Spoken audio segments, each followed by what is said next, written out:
If we were to describe the first half of the year 2024 with one word, what would that be?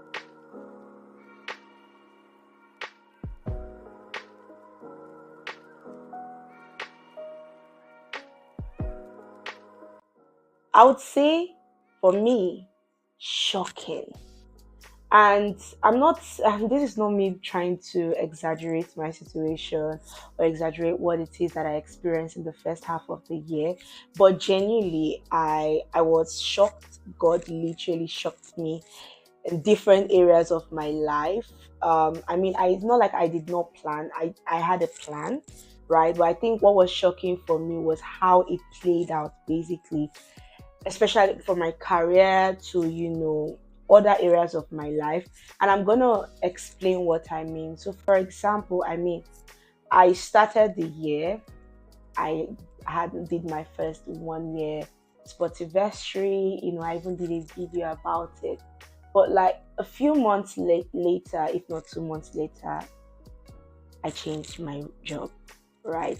And there's a whole lot of conversation to that. But one of the highlights of my, the first half of 2024 was me changing my job. I know that my plan for this year was to upgrade in terms of like my career. So I wanted to move at least one level higher or two level higher, So that was a goal for me, but I did not see it coming so early in the year.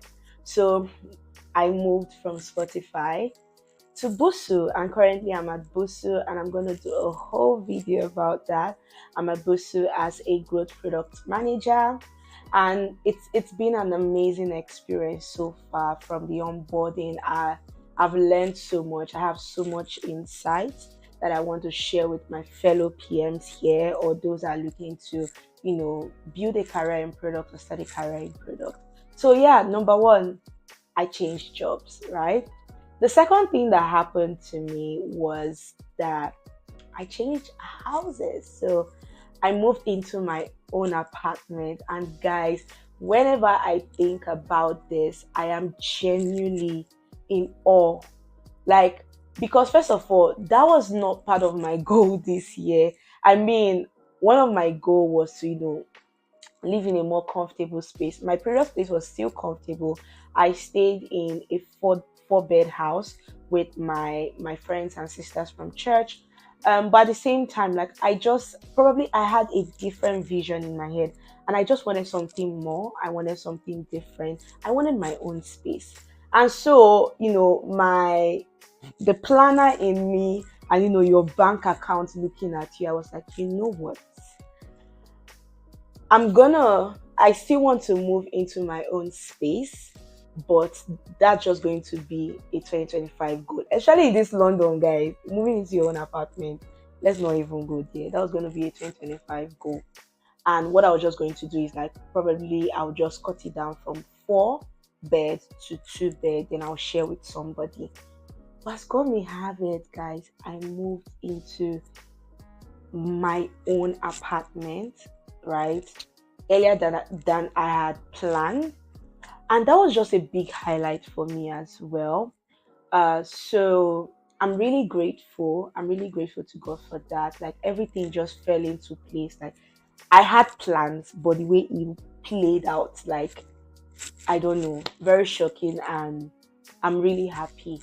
The third thing that happened was I found myself speaking at product events, be it physical or online. And I mean, it felt so real that at some point in my life, I just had a thought.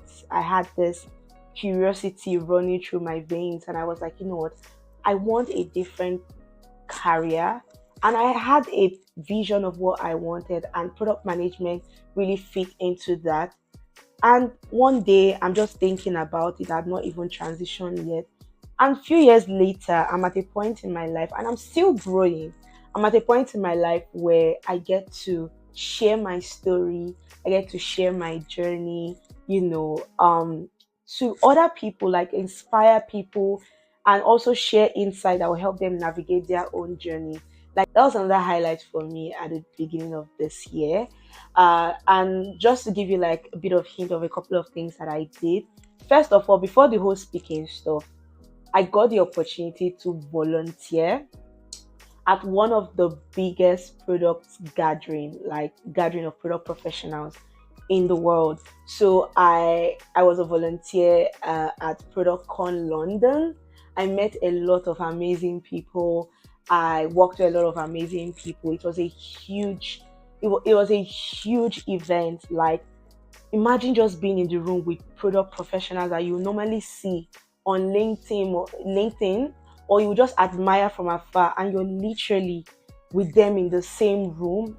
It was just too amazing, and that's where I met one of one of the amazing, like one of the product professionals that I really love and like I've been admiring from afar, and that's Toby. Toby is the founder of Product Dive, and we connected. Like, we had conversation. It felt like we had known each other for long, and meanwhile we've not spoken before up until that day. So we connected, and from that connection at ProductCon, I was invited to as a speaker. I was invited as a speaker for the first, Product Dive product conference in the UK, and I served in different capacities. I was on the panel. I had conversations with amazing people, like aspiring product managers. They're just sharing my experience. I also had the opportunity to review a couple of CVs, and it felt so good. It felt so good. After that, I got invitations as well to speak on different platforms virtually.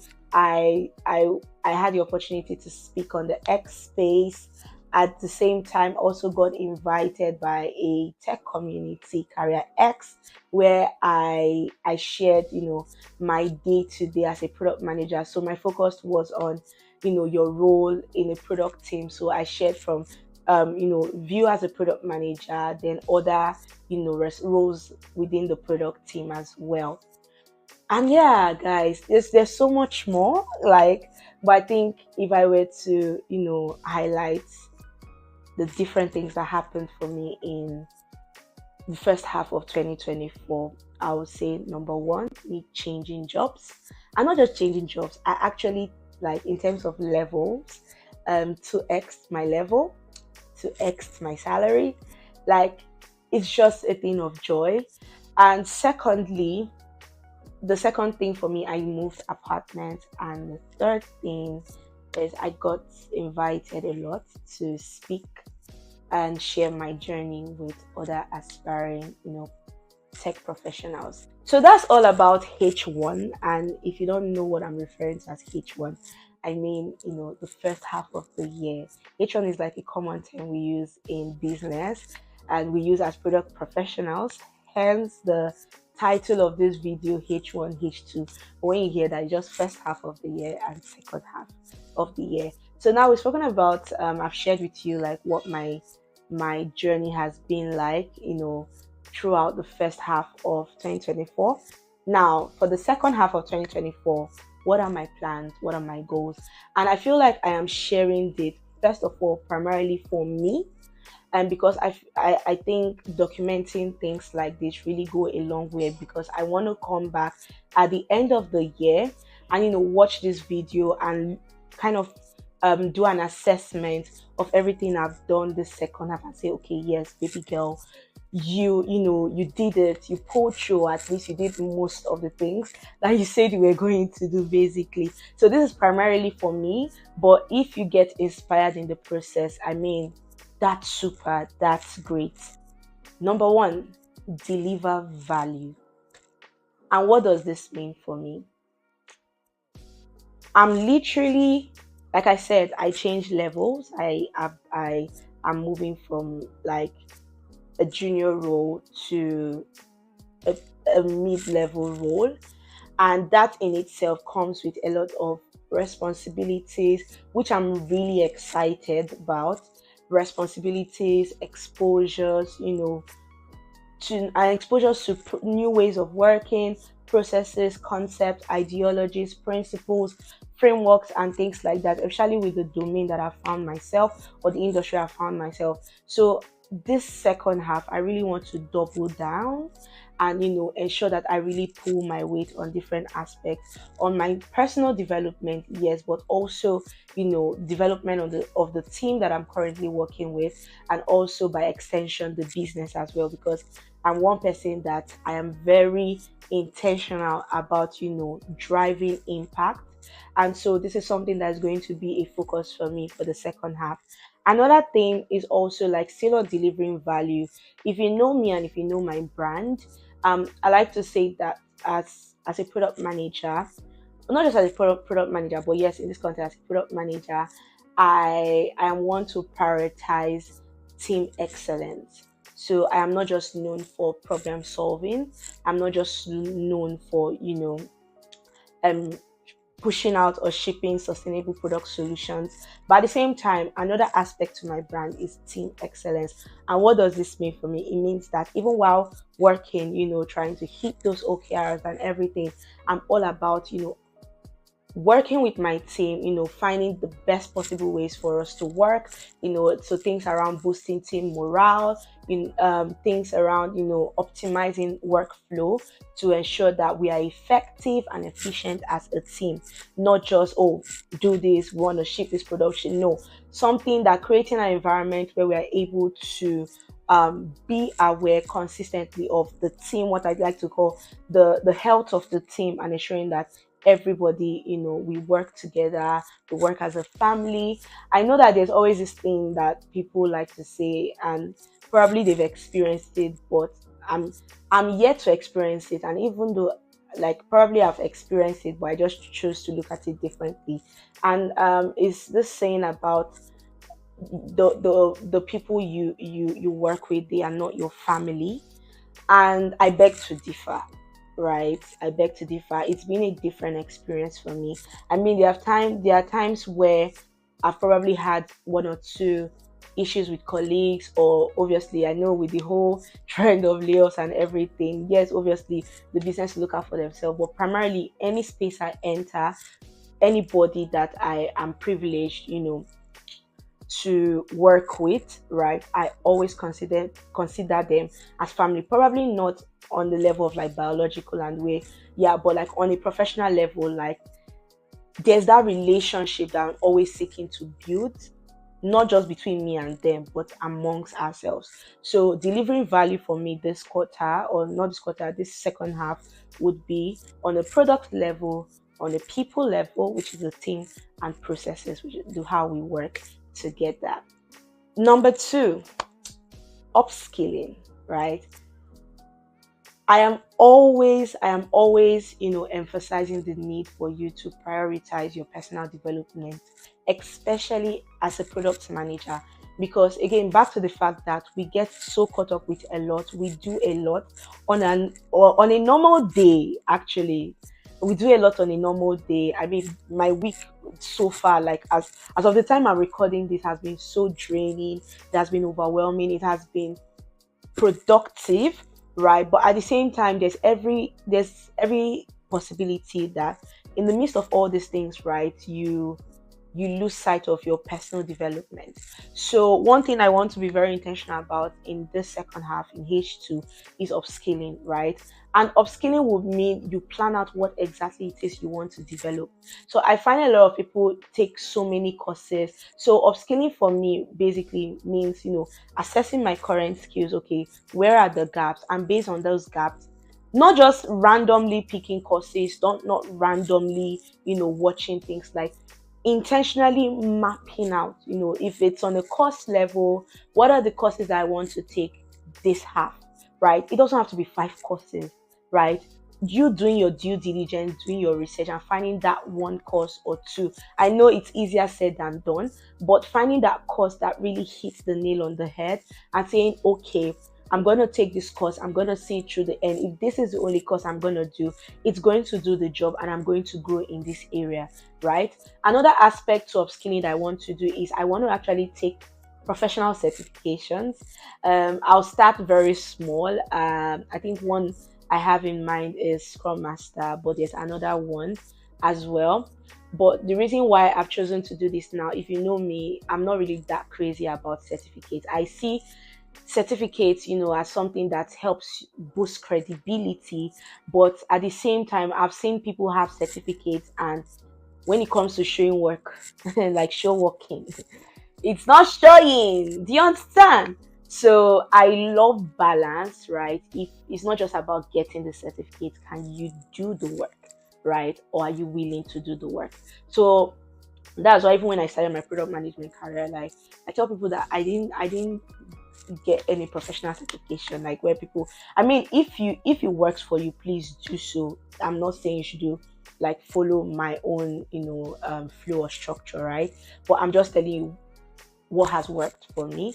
And the reason why I'm now investing, or I want to invest my time into getting certifications, because I'm getting to a point. First, number one, I've realized that it's just something that is important in the space I find myself professionally. I mean, generally, right? People really they value certifications, right? Especially one that has great value in that industry, in that space. So one for credibility, or majorly for credibility, because as I'm building my brand, because outside of work, outside of my 9 to 5, I am building a personal brand, and there are spaces that I want to go step into there. And for me to step into those spaces, there's a level of knowledge I must attain, and at the same time, there's a certification or a badge that must come with that knowledge for me to be identified as one that is an expert in that field, apart from practicing, which is very important. I love balance between practice, between theory and practice. Okay, so yeah, that's something that is very important to me. Another aspect of upskilling that I want to do, apart from taking courses and getting professional certificates, is practice. Like, I want to, outside of my 9 to 5, I want to practice more. I want to create an environment where I don't just have head knowledge about some concepts, especially when there is no opportunity for me to yet, emphasis on yet, there's no opportunity yet for me to practice that new knowledge. I want to create more environment for me to put what I'm learning to practice, because primarily I am a kinesthetic learner, and what that means is I learn when I do, right? I don't like keeping things in my head. If not, that's just going to overwhelm me. So things like, if I learn about a concept, I find the best possible way to put it to practice, probably just have dummy projects that I'm just working on the side, probably weekends, right? And yeah, number three for me, as a priority for H2, is I want to create more than I consume. One narrative I am running with, I've been reading Atomic Habits recently, and for you to, properly build habits, you want to start from identity before you go to outcome, right? And so just leveraging that concept and trying to apply it to my life, I've identified a few identities that I want to run with. This second half and beyond. But one of them is I am a creator. I am a creator, which means that there has to be, like, day in, day out, weekly, monthly, must produce something. And seeing that at a very, like, primarily, I'm also an educator. I want to, and I have this unique way that I've noticed, or I've noticed the pattern. I have this thing of breaking down complex concepts into digestible bits. So I want to create more. As I begin to identify issues in my own journey, or even from other people's journey, right? Because I also mentor, I have mentees, I have clients that I coach, right? I want to begin to create things that would help them without my presence there. So I want to create more. I want to create more than I consume. I'm still going to consume, but I want to leave my footprint, right, in the sands of time.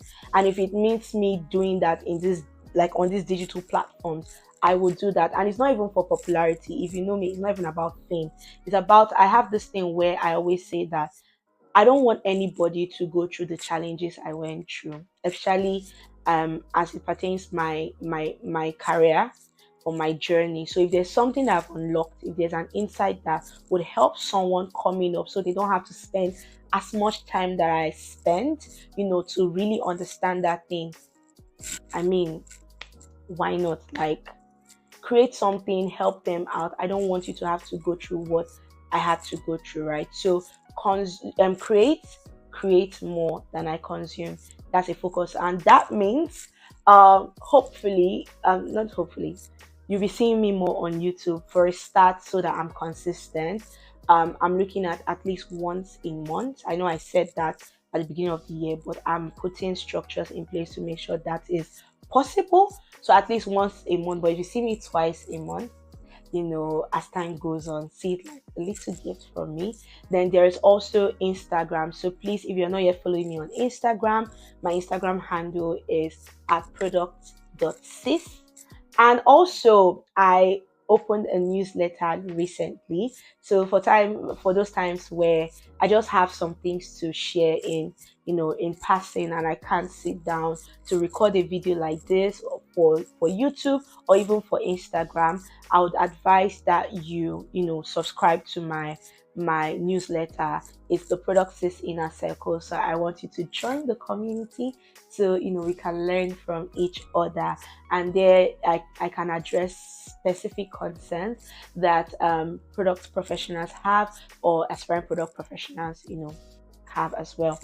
And I'm trying to think if I've forgotten anything. No. So I'm gonna link all like these links that I'm sharing with you. So my Instagram, Substack, and if there's any other thing, probably my LinkedIn down below, and feel free to click on it and join the community.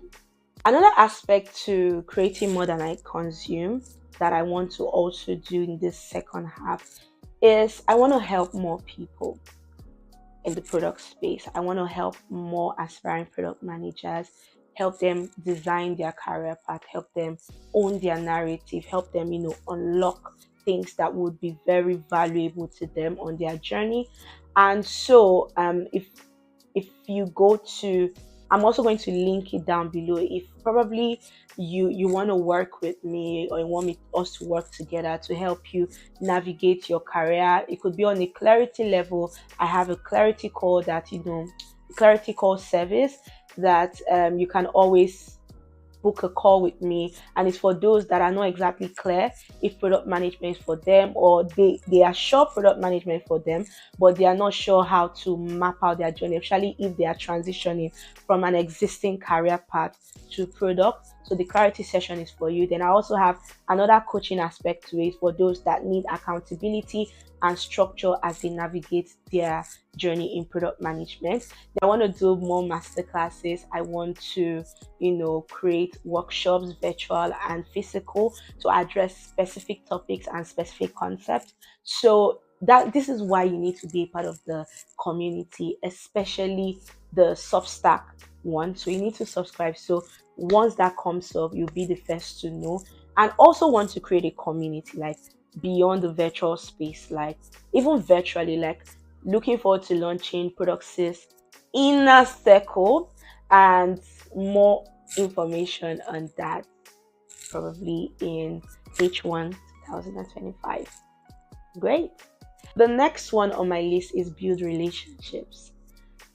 This is something I already do, and I'm very intentional about, especially in the workspace, but I want to double down on it. So I want to build relationship at work, in the professional space, right? So if this is not something that is on your radar, please let it be on your radar.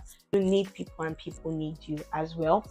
So just expanding my network, not exactly to get anything in the moment from them, but just I genuinely love learning about people, like learning about their journey, learning about how they navigate certain things. So you always find me, and that's why I always love one-on-ones, even at work, because I get to see you, I get to know you beyond the everyday work that we do. So building relationships definitely on my radar. And last but not the least, rest, guys. And rest would mean it's not necessarily just taking a vacation. So I want to build a culture of resting, if that makes sense, right? So I noticed that last year, or even the first half, I Low-key, I had a couple of episodes of burnout and all, not very severe like last year, but I want to make resting a culture for me, and I don't have to wait for like a big vacation for me to rest. So even if I feel overwhelmed in the moment, I want to create a system where I can rest here and there. And resting also for me would be creating healthy boundaries, healthy boundaries between me and work. I wouldn't say balance, I would just say boundaries, because balance sometimes is giving 50-50, not really, because I also want to give room for some situations and scenarios where you can't exactly have balance, but you can still squeeze in some level of rest there. So defining what rest means for me, creating a system around it, which will mean creating boundaries for work and life, even like outside of work, like relationships as well. But for someone like me, like I love my space so much. I love people and I love my space so much. So sometimes it can be a lot. So creating that boundary where I get to reset, I get to, just take it all in, process some things, and so that I can be able to give more value to people. And so this is the end of this video. I hope this inspired you. And if you have, goals for the second half of the year and you don't mind sharing, please drop it in the comment section, and I'll be there to cheer you on. And I want us to come back to this video at the end of this year, especially if you actually drop your goals in the comment section. And I want us to look at it together and say, yes, we actually pushed through. Yes, we actually did it. Till next time, bye.